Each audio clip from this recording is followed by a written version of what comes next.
ഇന്നാണ് ഞങ്ങൾ ശരിക്കും മഞ്ഞ് കാണാൻ വേണ്ടി പോകുന്നത്. എവിടെയൊക്കെയാ സ്ഥലം? Solang valley, Atal tunnel. ഇവിടെയൊക്കെയാണ് മഞ്ഞ് കൊണ്ട് മൂടിക്കിടക്കുന്ന സ്ഥലം എന്ന് പറയുന്നത്. അപ്പോൾ ഞങ്ങൾ ഇന്ന് അങ്ങോട്ടേക്ക് പോയാണ്. നമുക്ക് അവിടുത്തെ വിശേഷങ്ങൾ കാണാൻ അല്ലേ. ആ ഒരു ക്രിസ്മസ് ട്രീൻ്റെ മുകളിൽ, ക്രിസ്മസ് ട്രീ എന്ന് പറയാം, അതിൻ്റെ മുകളിലൊക്കെ മഞ്ഞുണ്ടെങ്കിൽ എന്ത് ഭംഗിയായതിനെ കാണാൻ അല്ലേ. ഓ മൈ ഗാഡ്, ബാബക്ക് ഇഷ്ടായ? ഏത് സാധനം? ഓ അങ്ങ് മുകളിൽ സ്നോ കാണുന്നുണ്ട്, അതാണോ? ഓ നല്ല സ്നോ കാണുന്നുണ്ട്, പക്ഷെ അതൊക്കെ മൗണ്ടൻ ആണെന്നാണ് പറയുന്നത്. എന്ത് രസാ മലനിരകളൊക്കെ കാണാൻ.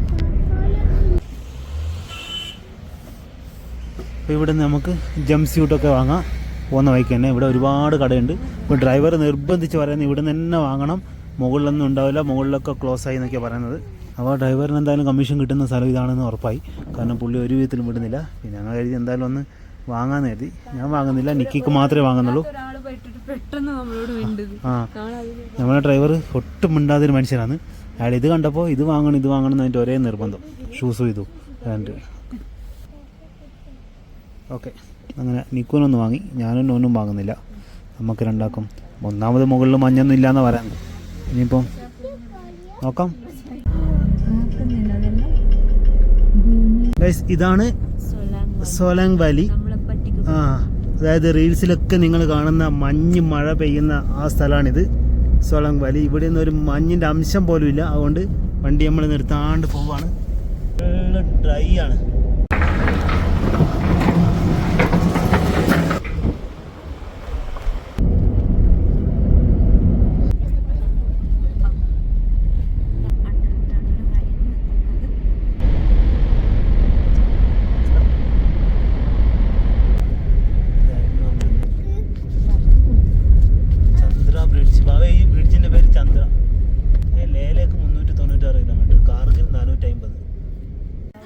ഇതാണ് guys Atal tunnel. Atal tunnel കഴിഞ്ഞിട്ടുള്ള പോയിൻ്റാണ് ഇത്.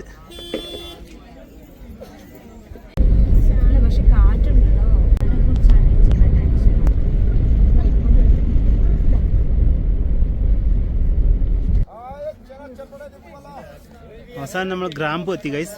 സോളങ് വാലിയും നമ്മുടെ അട്ടൽ ടണലും കഴിഞ്ഞിട്ട് നമ്മൾ ഗ്രാമ്പു എത്തി.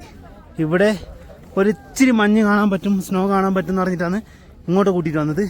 പക്ഷേ ഇവിടെ ഉള്ളത് ഐസ് കട്ടകളാണ്, നിങ്ങൾ ഈ കാണുന്നതൊക്കെ. കഷ്ടപ്പെട്ട് ഐസ് കട്ടേൻ്റെ മുകളിൽ നിന്നിട്ട് ഫോട്ടോ എടുക്കാൻ വേണ്ടി ആൾക്കാർ പോകുന്നുണ്ട്. പക്ഷേ ഇതൊക്കെ ഒരു നല്ലൊരു എക്സ്പീരിയൻസ് ആണ്. നോക്കിയാട്ടെ, എന്ത് നല്ല മഞ്ഞ്, എന്ത് നല്ല മലയാണ്.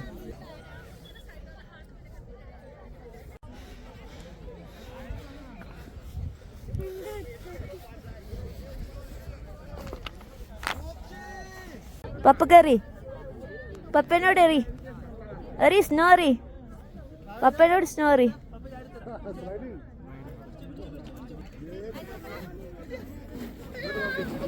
ഞങ്ങൾ മുകളിലൊക്കെ കയറി താഴെ എത്തി ഗൈസ്. ഇനി ഇവിടെ ഒരു ചെറിയൊരു ചെറിയ ചീറ്റിംഗ് ഗെയിം ഉണ്ട്.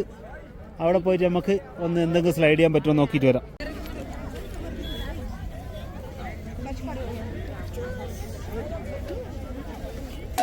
കശ്മീർ, മനാലി ഇതുപോലത്തെ തണുപ്പ് കാലാവസ്ഥയിൽ വരുമ്പോൾ ഏറ്റവും യൂസ്ഫുൾ ആയിട്ടുള്ള ഒരു സാധനമാണ് ഞാനിപ്പോൾ കാണിക്കാൻ പോകുന്നത്. ഞാൻ ഇത്രയും നേരം വിചാരിച്ചു ഇത് യൂസ്ഫുൾ ആവില്ലാന്ന്. പക്ഷെ ഉച്ചയ്ക്ക് ശേഷം നല്ല ക്ലൈമറ്റ് മാറി, നല്ല തണുപ്പ് വന്നിട്ടുണ്ട്. പിന്നെ വെട്ടായ നല്ല തണുപ്പ് വന്നിട്ടുണ്ട്. അപ്പോൾ നമുക്കിതൊന്ന് യൂസ് ചെയ്ത് നോക്കാം. ഇത് ഞാനൊരു വീഡിയോ കണ്ടിട്ട് വാങ്ങിയതാണ്.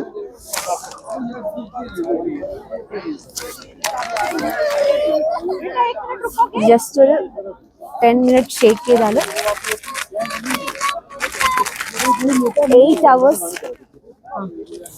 hours കിട്ടും. എന്നൊക്കെ കാണിക്കാം. 8 hours വാമിട്ട് കിട്ടും എന്നാണ് പറയുന്നത്. 10 seconds ഷേക്ക് ചെയ്യാം. ഓക്കെ, അത് കഴിഞ്ഞിട്ട് ബോഡീൻ്റെ ഉള്ളിൽ വെക്കുക എന്നാണ് പറയുന്നത്. അതായത് ഇത് വേറെ തണുപ്പ് കൊള്ളാൻ പാടില്ല, നമ്മളെ ഡ്രസ്സിൻ്റെ ഉള്ളിൽ വെക്കുക. അവിടെ 10 minutesനുള്ളിൽ നമുക്ക് വാമത്ത് കിട്ടുന്ന പറയും. നമുക്ക് നോക്കാം. ഫൈനലി ഡിസംബർ 15-ാം തീയതി നമുക്ക് കാര്യമായ സ്നോ ഒന്നും കിട്ടാതെ സ്നോ ഒട്ടും കിട്ടാതെ നമ്മുടെ മനാലിയിലെ മെയിൻ സ്ഥലങ്ങളായുള്ള അട്ടൽ ടണലിനും ഏകദേശം അട്ടൽ ടണലിൽ നിന്ന് 4-5 കിലോമീറ്റർ മുന്നോട്ട് രോഹ്തം പാസിൻ്റെ അടുത്ത് വരെ എത്തി. എന്നിട്ടും സ്നോ ഒന്നും കിട്ടാതെ ഞങ്ങൾ തിരിച്ചു പോവുകയാണ്.